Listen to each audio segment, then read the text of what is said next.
Yeah, Predator Department. Look, they're on the prowl tonight. I accidentally turned off my phone and put my gloves on. So when they go through these experiences, right, it's always in their memory. So if they get in a relationship and the relationship is going through a rough patch, they're constantly fantasizing about their past, about their youth. And again, that is the danger. That's what makes it so difficult as they get older, by experiencing all these sexual things, right, with all these sexual partners, right, whether it be men, women, what have you, having threesomes and orgies and stuff like that, right? They don't understand that that stuff ruins you. It ruins you. It ruins you. It ruins your sexual marketplace value. It ruins your psychology when it comes to how having the correct mindset to deal in your relationship when you hit rough patches. See, they don't tell you about those things. They don't tell you about those things. They don't tell you about this. Someone, a woman on YouTube, she was like, well, a woman can sleep with whoever they want to, right? She's like, with no feelings. That's not true. Because if a woman sleeps with a man that she finds highly attractive, nice body, knows how to put it down, right? She's going to catch feelings. She is going to catch feelings, regardless. So when women say stuff like that, no, it is because, again, their mindset has become like men, right? Men are naturally created in that manner, right? To where they can have, a man can get 100 women pregnant within a year. Matter of fact, he can get 365 women pregnant within a year. A woman can only become pregnant once a year. Okay? So when you look at it from a biological standpoint, men are hardwired for sex and reproduction, right? Women are not hardwired for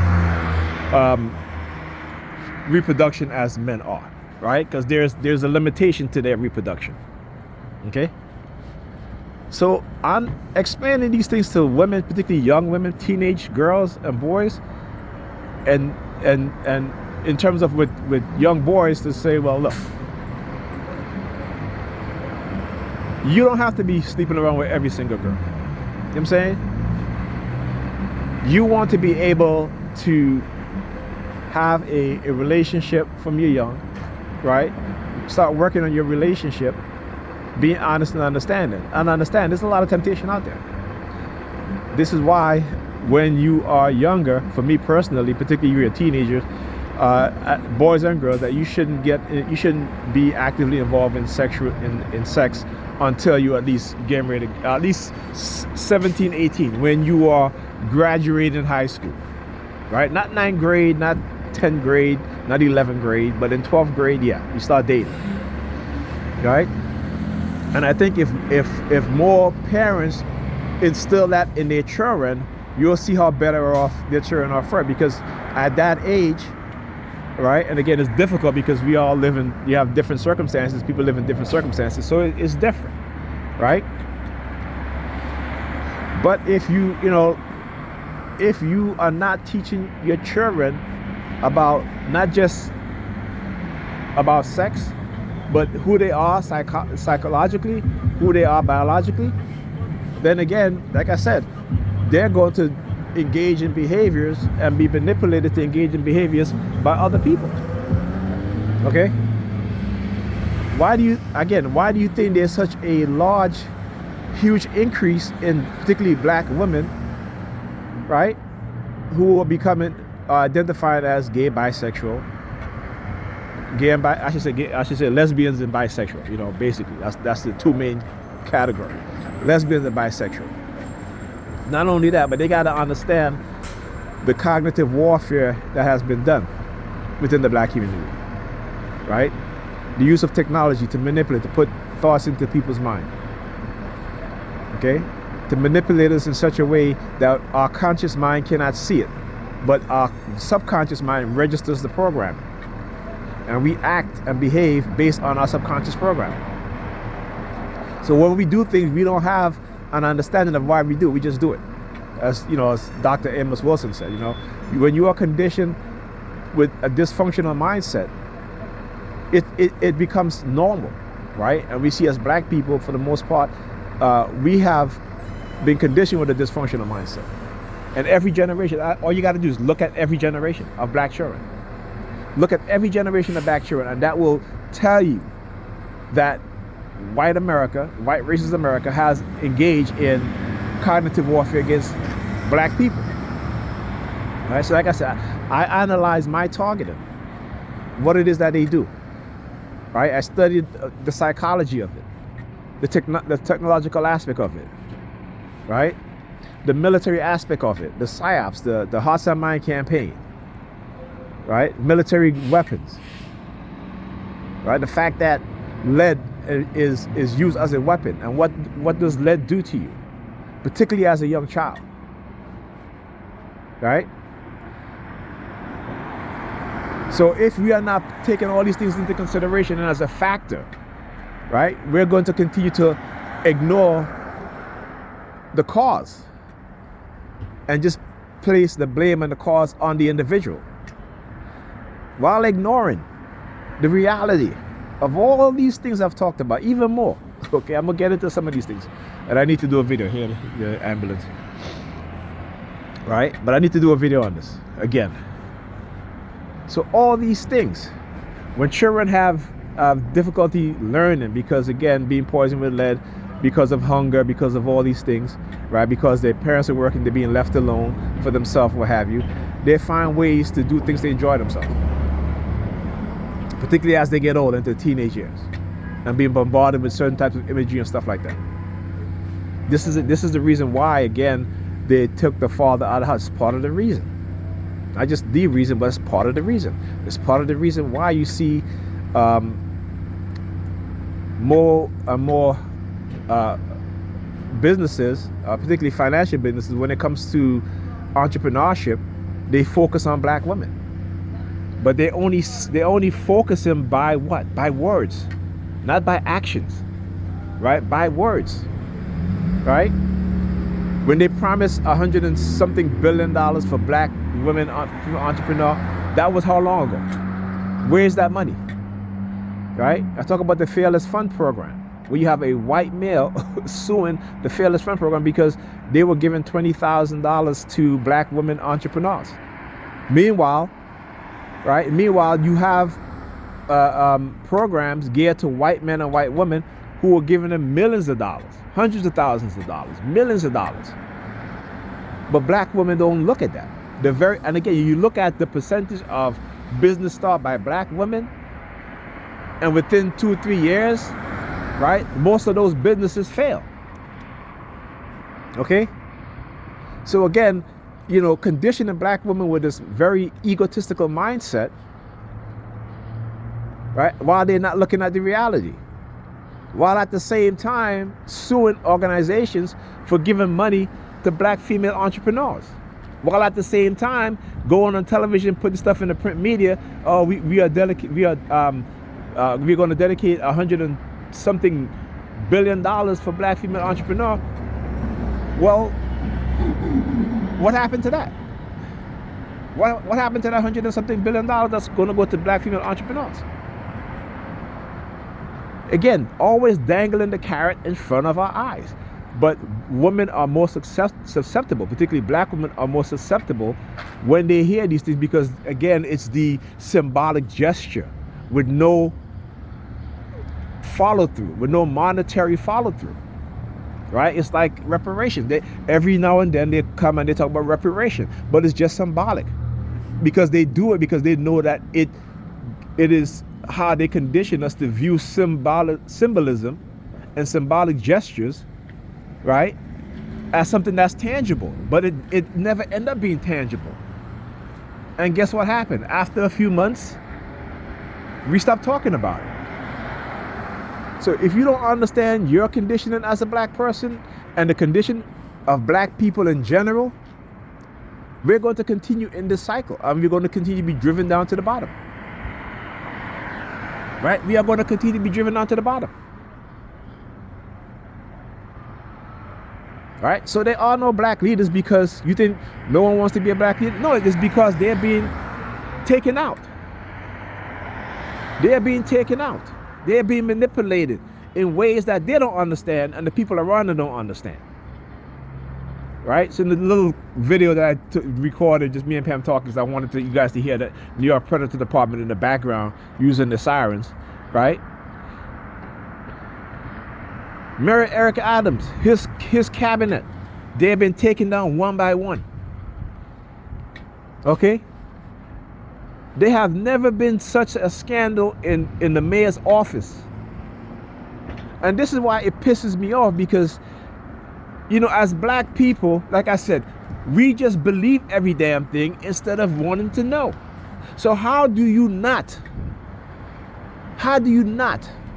have advisors, legal advisors, right? That when you are announcing your to run your campaign for mayor or any sort of political office, that you don't have legal advisors who will tell you what you can do and what you can't do, what kind of donation you can accept and what you can't accept. And every kind of donation should go through your campaign finance manager, as well as it being looked over by legal experts in the field of campaign financing. You know what I'm saying? And so they are being taken down one by one because, again, what we see, you don't see the cognitive warfare, but you see the result of it. Right? You see, and as much as this dude tried to appease white people, it is the very same white people that is taking them down. Okay? And so what they are doing is to erode the trust that when it comes to future mayoral races, people won't vote for a black candidate. This is what you must understand. This is what you must realize.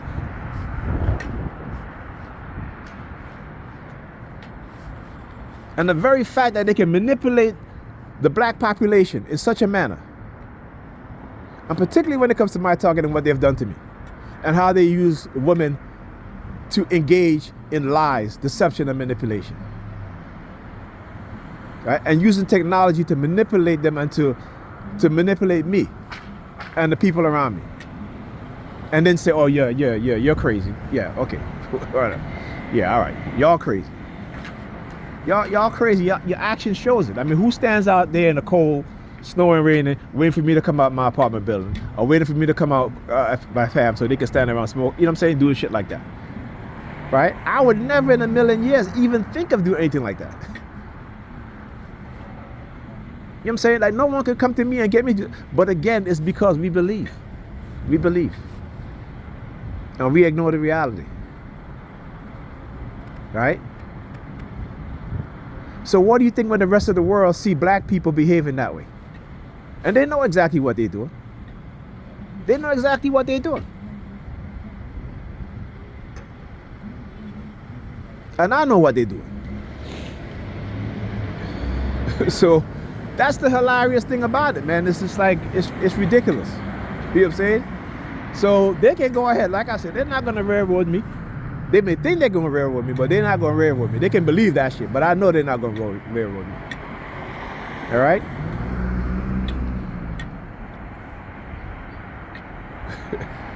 Like I said, and then they're taking on all these black men with money. P. Diddy, or what have you. Sean Combs, what have you. As if these women that attended these sex parties were not adult, that they didn't consent to it.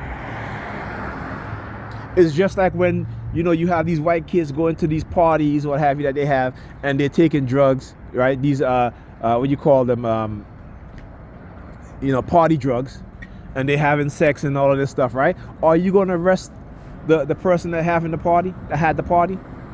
Are you going to arrest all the boys in there, all the girls in there too? You know what I'm saying? You got to understand what it is that they do in us black people. We must understand how this system is and what it's continuing to do to us. Because like I said, it's going to be your son. It's going to be your daughter. It's going to be your father. It's going to be your husband. It's going to be your brother. Okay? It's going to be your uncle, your cousin, your male cousin, and even your female cousin, your mother too.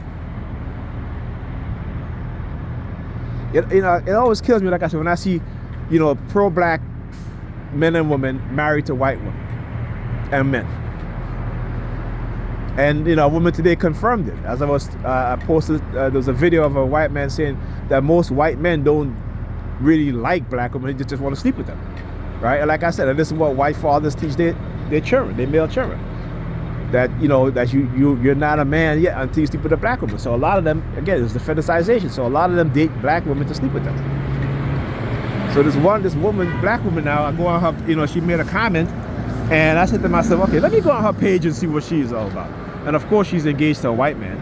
And so my response was like, listen, what I'm saying is that it's true. White men fetishize black women. This not a lie. They do. Or I've never had a black girl before. Or I've never had a dark chocolate, stuff like that. Right? It's fetishization. So I said to her, I responded to her, I said, listen, congratulations on your engagement. Right? I said, hopefully your fiance is a good and decent white man, and that he understands his privilege as a white man, in which black men don't have the same privilege.